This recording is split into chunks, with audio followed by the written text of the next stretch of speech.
Chapitre 18. Celui qui se tient à l'écart cherche ce qui lui plaît, il s'irrite contre tout ce qui est sage. Ce n'est pas à l'intelligence que l'insensé prend plaisir, c'est à la manifestation de ses pensées. Quand vient le méchant, vient aussi le mépris, et avec la honte, vient l'opprobre. Les paroles de la bouche d'un homme sont des eaux profondes, la source de la sagesse est un torrent qui jaillit. Il n'est pas bon d'avoir égard à la personne du méchant, pour faire tort au juste dans le jugement.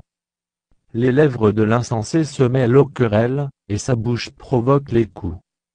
La bouche de l'insensé cause sa ruine, et ses lèvres sont un piège pour son âme. Les paroles du rapporteur sont comme des friandises, elles descendent jusqu'au fond des entrailles. Celui qui se relâche dans son travail, est frère de celui qui détruit.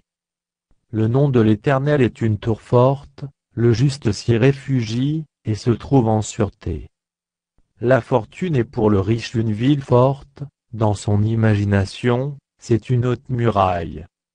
Avant la ruine, le cœur de l'homme s'élève, mais l'humilité précède la gloire.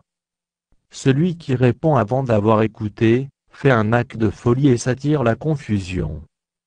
L'esprit de l'homme le soutient dans la maladie. Mais l'esprit abattu, qui le relèvera? Un cœur intelligent acquiert la science, et l'oreille des sages cherche la science. Les présents d'un homme lui élargissent la voie, et lui donnent accès auprès des grands. Le premier qui parle dans sa cause paraît juste, vient sa partie adverse, et on l'examine. Le sort fait cesser les contestations, et décide entre les puissants. Des frères sont plus intraitables qu'une ville forte, et leurs querelles sont comme les verrous d'un palais. C'est du fruit de sa bouche que l'homme rassasie son corps, c'est du produit de ses lèvres qu'il se rassasie. La mort et la vie sont au pouvoir de la langue, quiconque l'aime en mangera les fruits. Celui qui trouve une femme trouve le bonheur, c'est une grâce qu'il obtient de l'Éternel. Le pauvre parle en suppliant, et le riche répond avec dureté.